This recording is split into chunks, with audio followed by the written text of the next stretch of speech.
नमस्ते बच्चों, मैं JVN doctor Nirupama Harshvardhan, faculty of education and methodology, Jyoti Vidyapeeth Mahila Vishwavidyalaya Jaipur से। बच्चों, मैं आपको पाठ्यक्रम निर्माण की प्रक्रिया के अंतर्गत पाठ्यक्रम निर्माण के सोपानों के बारे में बता रही हूँ और इसी श्रृंखला में मैंने आपको पहला सोपान जो कि परिस्थितियों का विश्लेषण करना है बताया था। आज मैं आपको पाठ्यक्रम निर्माण के अन्य सोपानों के बारे में बताऊंगी, जिनमें अगला सोपान है प्रयोजनों या उद्देश्यों को पहचानना और उनका चुनाव करना। पाठ्यक्रम निर्माण का दूसरा सोपान ये जो है प्रयोजन या उद्देश्यों का चयन करना। शिक्षा और पाठ्यक्रम निर्माण दोनों का ही प्रयोजन एक होता है। ये बहुत ही महत्वपूर्ण सोपान है क्योंकि इसमें जो पाठ्यक्रम निर्माण और शिक्षा दोनों का ही प्रयोजन एक होता है। अतः शिक्षा के लिए प्रयोजनों को पहचानने का अर्थ होता है अपेक्षित उद्देश्यों का प्रतिपादन करना। उद्देश्यों के प्रतिपादन में ज्ञानात्मक, भावात्मक, सामाजिक, क्रियात्मक और शारीरिक विकास जैसे स्रोतों का उपयोग किया जाता है। शिक्षा द्वारा प्राथमिक कक्षा से विश्वविद्यालय तक इन्हीं पक्षों के विकास का प्रयास किया जाता है। इन 5 विकासात्मक पक्षों के आधार पर शिक्षा के उद्देश्य भी ज्ञानात्मक, भावात्मक, सामाजिक, क्रियात्मक, शारीरिक विकास होते हैं।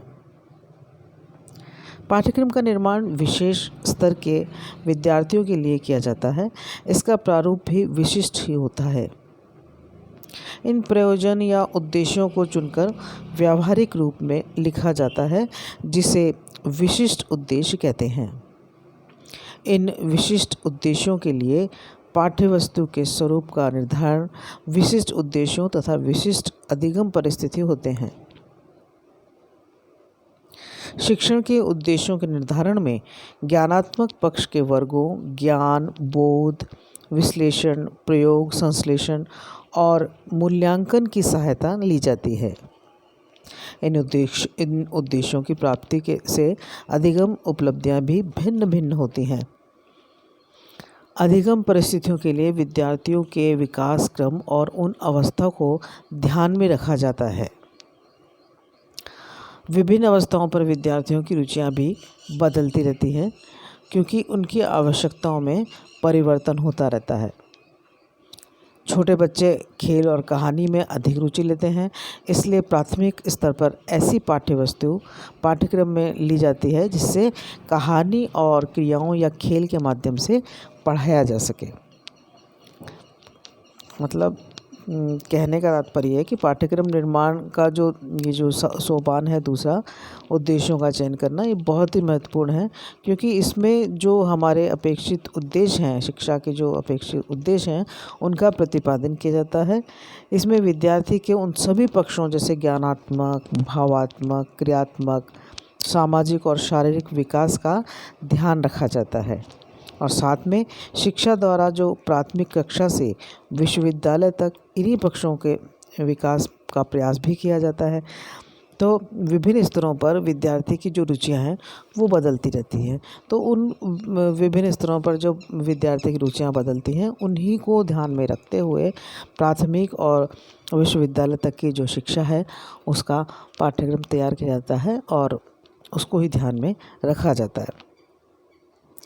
तो बच्चों, ये तो था इसका दूसरा सोपान और अब है पाठ्यक्रम निर्माण के सोपान में तीसरा सोपान है शिक्षण विधियों का चयन और उसकी व्यवस्था करना। मतलब शिक्षण विधियों का चयन और उसकी व्यवस्था करना कि भाई जो टीचर है, जो अध्यापक है, शिक्षक है, वो जो पाठ पढ़ा रहा है, जो वो पाठ्यक्रम में पढ़ा रहा है, वो उसको किस विधि से पढ़ाए, इस बात पर विशेष ध्यान होता है और उसका चयन किया जाता है। कि जैसे पाठ्यवस्तु का जो प्रस्तुतिकरण है जिस प्रकार किया जाता है उसे ही शिक्षण विधि कहते हैं, है ना। शिक्षण करना और शिक्षण की विधि क्या होती है कि जब पाठ्य वस्तु का प्रस्तुतिकरण किया जाता है और जिस ढंग से किया जाता है, जिस तरीके से किया जाता है, उसे ही शिक्षण विधि कहा जाता है। शिक्षण में शिक्षक और विद्यार्थी के बीच में अंतःक्रिया पाठ्य वस्तु और शिक्षण विधि की सहायता से ही होती है। पाठ्य वस्तु के आधार पर ही शिक्षण विधि का चयन किया जाता है कि जो पाठ्य वस्तु है, जो पढ़ाया जाना है, कि उसमें सोचा जाता है कि भाई इसको किस तरह से, किस ढंग से पढ़ाया जाए, कौन सी विधि ली जाए कि बच्चों को उस किसी मॉडल से समझाया जाए, या किसी कहानी के माध्यम से समझाया जाए, किसी वर्णन के माध्यम से समझाया जाए या व्याख्या की जाए।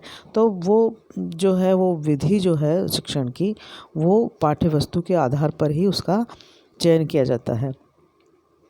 और एक जो शिक्षक को अपने वैसे भी शिक्षण के समय अनेक शिक्षण विधियों का उपयोग करना चाहिए, क्योंकि बच्चे एक ही अधिगम परिस्थितियों में अलग अलग प्रकार से अनुभव करते हैं। ये बच्चे एक शिक्षण विधि अगर हम अपना रहे हैं तो हर बच्चा का अपना सीखने का और अधिगम करने का ढंग अलग अलग होता है।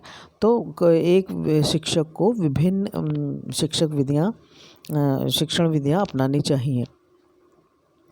शिक्षक को पढ़ाते समय ऐसे अनुभव प्रदान करने चाहिए जिससे अपेक्षित उद्देश्यों को प्राप्त किया जा सके, क्योंकि वह बहुत ही महत्वपूर्ण है शिक्षण विधियाँ पाठ्यक्रम के अंतर्गत, क्योंकि इससे ही सही तरीके से शिक्षण जो है वो किया जा सकता है और उद्देश्यों की प्राप्ति की जा सकती है। तो शिक्षण में जो शिक्षण विधियाँ अत्यंत ही महत्वपूर्ण होती हैं, किंतु इनका चुनाव भी शिक्षक को बहुत ही सावधानीपूर्वक करना चाहिए, क्योंकि प्रत्येक विद्यार्थी की सीखने का ढंग अलग अलग होता है। तो बच्चों, ये जो सेशन था हमारे ज्योति विद्यापीठ के डिजिटल वर्जन 2.0 से हो रहा था, और मुझे उम्मीद है कि आपको शिक्षा, ये पाठ्यक्रम निर्माण के 2 जो सोपान मैंने बताए हैं वो समझ में आए होंगे, और आपको यदि अच्छे से समझ में आ गए हैं तो आप उसे लाइक करिए।